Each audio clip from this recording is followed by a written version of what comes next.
여러분은 음악을 좋아하시나요? 그렇다면 클래식 음악은 어떠신가요?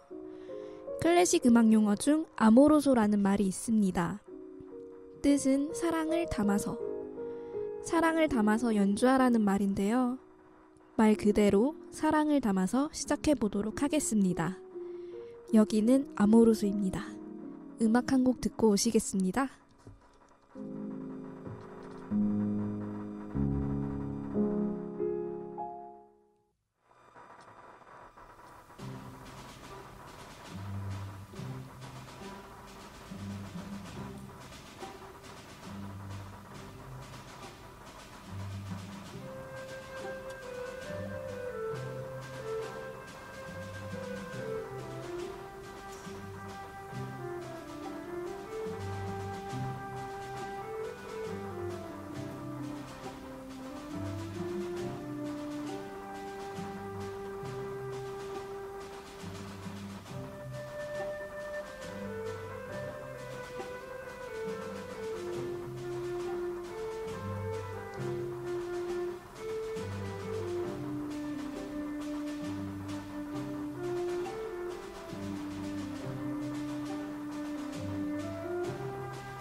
방금 듣고 오신 음악은 라벨의 볼레로였습니다.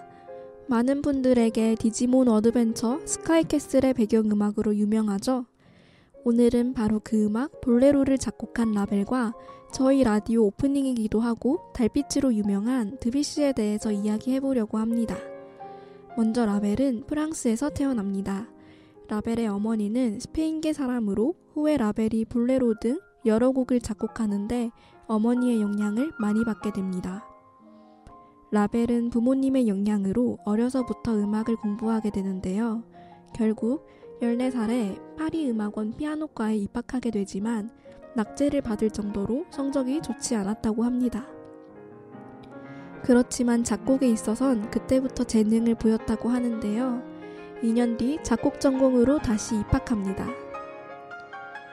이후 에릭 사티 등 음악가들에게 영향을 받게 되고 그 당시에 작곡된 죽은 왕녀를 위한 파반느는 그 시기 사망한 스페인 왕녀를 추모하기 위해 헌정된 곡으로 이름을 알리게 됩니다. 이후 26살에 로마 대상이라는 프랑스 음악원 주최의 음악 콩쿠르에 나가게 되는데 첫 도전에는 2등, 이후 도전들은 본선에서 탈락. 마지막 도전은 예선조차 통과하지 못하게 되는데 라벨이 당시 이미 물의 유의 등을 통해 이름이 많이 알려진 작곡가였기에 이상한 일이었죠. 후에 라벨이 대상을 받을 정도의 작곡가였음에도 대상을 주지 않았다는 사실이 드러나자 라벨은 프랑스 음악원을 떠나게 됩니다. 이후 그는 발레 음악 다프니스와 클로에, 관현악곡 스페인 광시곡, 피아노곡 밤의 가스파르 등을 발표하면서 전성기를 맞게 됩니다.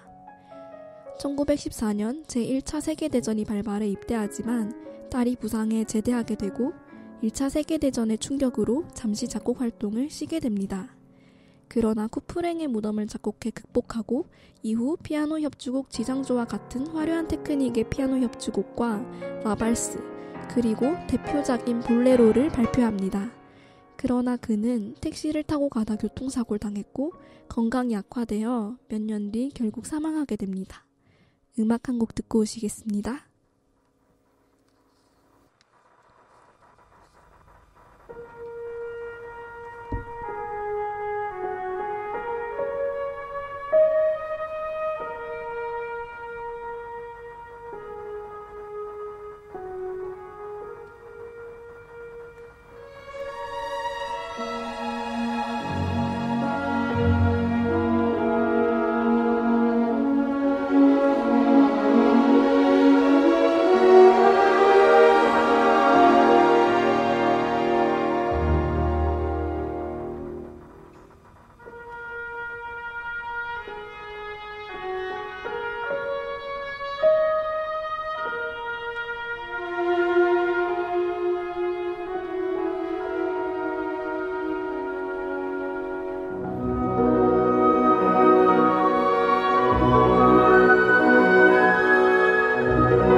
드뷔시의 봄이었습니다. 이제 드뷔시에 대한 이야기를 시작해 보겠습니다. 드뷔시는 우리나라에서 너무 유명한 작곡가 중 한 명이죠. 영화 트와일라잇에서 그의 음악인 달빛을 사용하기도 했습니다. 아주 아름다운 음악을 작곡한 드뷔시는 파리 근교에서 태어납니다. 그가 어렸을 때 전쟁을 피하려 임신 중인 어머니와 동생들과 함께 칸에 있는 큰어머니에게 보내지게 되는데요. 당시의 경험이 그의 교양시 바다의 밑바탕이 되기도 합니다. 칸에서 드뷔시는 7살의 큰어머니의 지원에 피아노를 배우게 됩니다. 그러다 우연히 시인 베를렌의 의붓어머니인 모테 부인에게 음악의 재능을 인정받게 되는데요. 이것이 바로 그가 음악가가 되는 계기였다고 볼 수 있습니다. 아마추어였지만 뛰어난 피아니스트였던 모테 부인은 무상으로 드뷔시의 레슨을 맡았으며 그 결과 그는 11살에 파리 국립음악원에 입학하게 되고 12살에는 쇼팽의 피아노 협주곡을 협연할 정도의 천재성을 보이게 됩니다. 이외에도 17살에는 악보 초견대회라는 처음 보는 악보를 연습 없이 연주하는 대회에 나가 1등을 하는 등 피아노뿐만 아니라 작곡이나 그 외의 음악 분야에도 재능이 있음을 보여주게 됩니다. 그렇지만 학교에서는 반항아로 통했다고 해요. 예를 들어 수업이 휴강되자 갑자기 자기 멋대로 대신 강의한다든지 당시 화성어법에 나와 있지 않은 새로운 화음을 작품에 넣는다든지 하는 행동들로 교수들 사이에서는 악명이 높았다고 합니다. 이후 로마 대상에 나가기 위해 준비를 하는데 주변에서 그런 식으로 작곡하면 1등 절대 못한다고 말하자 갑자기 멀쩡한 곡을 써내 당당하게 1등을 하고 로마로 유학을 가게 됩니다. 그렇지만 역시나 로마로 유학을 떠난 드뷔시는 다시 자신만의 스타일이 돋보이는 작품을 작곡하기 시작하고 다시금 악명을 쌓아갑니다. 유학을 마친 드뷔시는 파리로 돌아와 인상파 화가, 시인들과 교류하며 인상주의에 관심을 가지게 되고 영향을 받게 됩니다. 이후 피아노 레슨으로 생계를 유지하던 드뷔시는 파리에서 세계박람회가 개최되었을 때 자바섬의 전통음악을 듣게 되는데 크게 감동을 받은 그는 그 음악의 영향을 받아 작곡하게 됩니다. 이때 쓰여진 곡이 바로 달빛으로 유명한 베르가마스크 모음곡이었다고 합니다. 이후 실험적인 음악을 연달아 발표하며 성공을 향해 달려가게 되지만 1918년 제1차 세계대전의 포화 속에 숨을 거두게 됩니다. 음악 한 곡 듣고 다시 이어갈게요.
듣고 오신 음악은 드뷔시의 대표작인 교양시 바다였습니다. 일본의 판화가 가스시카 호쿠사이의 판화에서 영감을 받아 작곡한 곡이라고 합니다. 오늘 얘기 나눈 라벨과 드뷔시는 둘 다 대표적인 인상파 작곡가라고 볼 수 있습니다. 물론 라벨의 경우 신고전주의자라고도 보지만 크게 인상파 작곡가라고 볼 수 있을 것 같아요. 저는 개인적으로 인상주의 음악을 굉장히 좋아하는데 몽환적인 분위기가 매력적인 것 같습니다. 금주의 공연 소개해드리겠습니다.